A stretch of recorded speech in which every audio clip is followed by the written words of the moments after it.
Bonjour et bienvenue dans Martin Bonheur. Aujourd'hui, on prépare ensemble un rouget avec une crème de laitue. Allez, c'est parti. Les ingrédients pour la recette du jour. On a ici 4 magnifiques filets de rouget, du beurre, 20 centilitres de lait et une laitue. Alors, ici, on a cuit, coupé en dés, avec 3 feuilles de laurier, 3 petites pommes de terre, chair ferme. Alors, on va remettre ceci. C'est encore chaud, mais on va le remettre bien en température. Et puis on va y plonger dedans, tout simplement, nos feuilles de laitue. Nous sommes à ébullition avec les pommes de terre qui ont déjà cuit, donc 20 minutes dans de l'eau salée avec 3 feuilles de laurier. On rajoute notre laitue qu'on a nettoyée. On a conservé le cœur pour le dressage, pour avoir un beau croquant à la fin. Regardez ce qu'on doit avoir. On doit avoir des feuilles de laitue qui se sont ramollies comme ça, mais où la côte est encore un petit peu croustillante.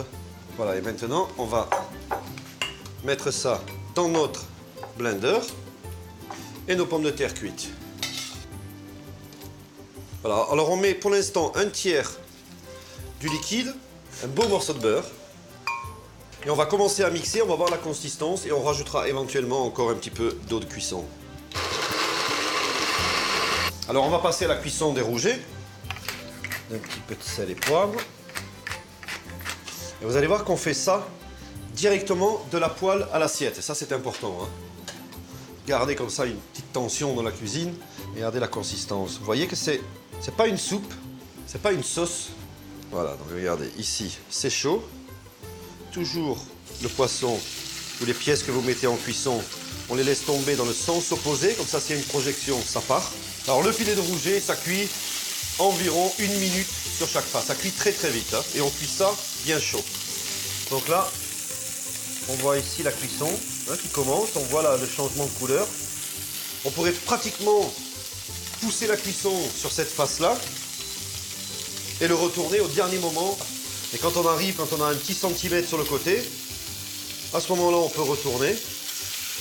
On relaisse encore une petite minute et puis on peut dresser. Regardez. On va venir les mettre, ils vont délicatement rentrer dans la petite sauce. Donc c'est important d'avoir aussi des recettes qui prennent un petit peu de temps et d'autres qui sont des recettes un petit peu plus spontanées, donc qui permettent aussi souvent de terminer quelques ingrédients dans le frigo qui restent en petite quantité.